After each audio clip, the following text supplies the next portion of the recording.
സംസ്ഥാനത്ത് പുതിയതായി സർക്കാർ ആരംഭിച്ച സ്ത്രീ സുരക്ഷാ ക്ഷേമ പദ്ധതിയുടെ ആനുകൂല്യം പുതുവർഷത്തിൽ തന്നെ വിതരണം തുടങ്ങുവാൻ പോവുകയാണ്.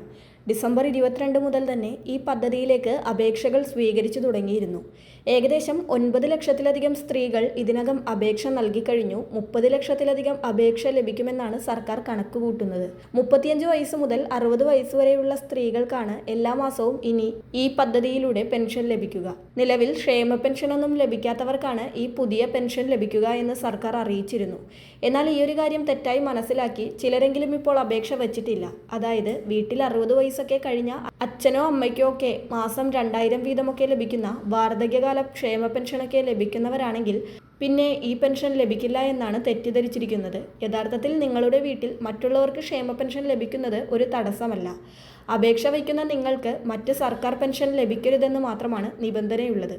സ്ത്രീ സുരക്ഷാ പെൻഷൻ പദ്ധതിയിലേക്ക് അപേക്ഷ നൽകുന്നതിന് സർക്കാർ നിലവിൽ അവസാന തീയതിയൊന്നും പ്രഖ്യാപിച്ചിട്ടില്ല. അതിനാൽ ഇപ്പോഴും അപേക്ഷ നൽകാം. സർക്കാർ ഡിസംബർ മുതൽ അപേക്ഷ സ്വീകരിച്ചു തുടങ്ങിയിരുന്നു. ഡിസംബർ മുതലുള്ള പെൻഷൻ നൽകുവാൻ സർക്കാർ തീരുമാനിച്ചാൽ ഡിസംബർ അപേക്ഷ നൽകിയവർക്ക് ഒരുപക്ഷെ ആ മാസത്തെ പെൻഷനായി 1000-ഉം ജനുവരി മാസത്തിലെ 1000-ഉം ചേർത്ത് 2000 കിട്ടാൻ സാധ്യതയുണ്ട്. അതല്ല, സർക്കാർ പുതുവത്സരത്തിലെ ആദ്യ മാസമായ ജനുവരി മുതലാണ് 1000 രൂപ പെൻഷൻ നൽകുവാൻ തീരുമാനിക്കുന്നതെങ്കിൽ ഡിസംബറിൽ അപേക്ഷിച്ചവർക്കും ജനുവരിയിൽ അപേക്ഷിച്ചവർക്കും ഈ മാസം 1000 രൂപ വീതം തന്നെയായിരിക്കും ലഭിക്കുക. അർഹതയുള്ളവർ എത്രയും പെട്ടെന്ന് തന്നെ അപേക്ഷ നൽകുവാൻ ശ്രദ്ധിക്കുക. കാരണം അപേക്ഷ നൽകിയ മാസം മുതലുള്ള പെൻഷൻ തുകയായിരിക്കും നിങ്ങൾക്ക് ലഭിച്ചു തുടങ്ങുക. സംസ്ഥാനത്തെ AAY മഞ്ഞ ration card, PHH pink ration card എന്നിവയിൽ ഉൾപ്പെട്ട സ്ത്രീകൾക്കാണ് അപേക്ഷ നൽകുവാൻ സാധിക്കുക. അക്ഷയ കേന്ദ്രങ്ങൾ വഴിയോ kesmart.lsgkerala.gov.in എന്ന വെബ്സൈറ്റ് മുഖേനയോ സ്വന്തമായി അപേക്ഷ സമർപ്പിക്കാം. നിങ്ങളുടെ തദ്ദേശ സ്ഥാപനങ്ങളിലെ സെക്രട്ടറിമാർക്കാണ് ഓൺലൈനായി അപേക്ഷ സമർപ്പിക്കേണ്ടത്. ചില അക്ഷയ സെന്ററുകൾ സ്ത്രീ സുരക്ഷാ പെൻഷൻ അപേക്ഷ സമർപ്പിക്കുന്നതിന് കൂടുതൽ തുക ഈടാക്കുന്നുവെന്ന് പരാതി വന്നതിനെ തുടർന്ന് സർക്കാർ സ്ത്രീ സുരക്ഷാ പെൻഷൻ അപേക്ഷയ്ക്ക് അക്ഷയ സെന്ററുകൾക്ക് ഈടാക്കുന്ന ഫീസ് 40 രൂപയായി നിശ്ചയിച്ച് അറിയിപ്പ് നൽകിയിട്ടുണ്ട്. എന്നാൽ അപേക്ഷയോടൊപ്പം നൽകേണ്ട രേഖകളുടെ സ്കാനിംഗ് തുടങ്ങിയവ ആവശ്യമായി വരുന്ന പക്ഷം മുൻ ഉത്തരവുകൾ പ്രകാരമുള്ള ഫീസ് അവയ്ക്ക് ഈടാക്കാവുന്നതാണ്. ബാങ്ക് അക്കൗണ്ടും IFSC കോഡും നൽകേണ്ടതുണ്ട്.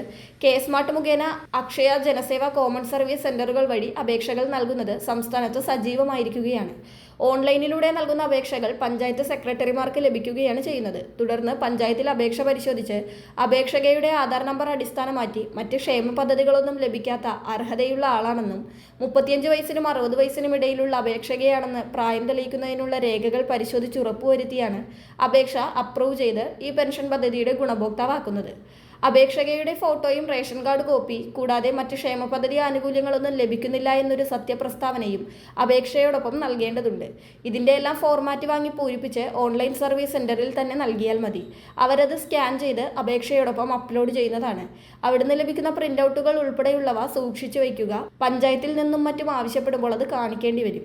പഞ്ചായത്തിൽ നിന്നും ഇനി അത് നേരിട്ട് നൽകണമെന്ന് ആവശ്യപ്പെടുകയാണെങ്കിൽ എത്രയും വേഗം തന്നെ അത് നൽകേണ്ടതുമാണ്. അർഹതയുള്ളവരെല്ലാം എത്രയും വേഗം ഈ പദ്ധതിയിൽ അപേക്ഷിക്കുക ശ്രദ്ധിക്കുക. ഗുണഭോക്താക്കളുടെ ആദ്യഘട്ട ലിസ്റ്റിൽ തന്നെ പേരുൾപ്പെടുവാൻ സാധിക്കുന്നതായിരിക്കും ഏറ്റവും നല്ലത്. വളരെ പ്രധാനപ്പെട്ട ഈ ഒരു ഇൻഫർമേഷൻ മറ്റുള്ളവരിലേക്ക് കൂടി ഷെയർ ചെയ്തു നൽകുക. മറ്റൊരു വീഡിയോയുമായി വീണ്ടും കാണാം.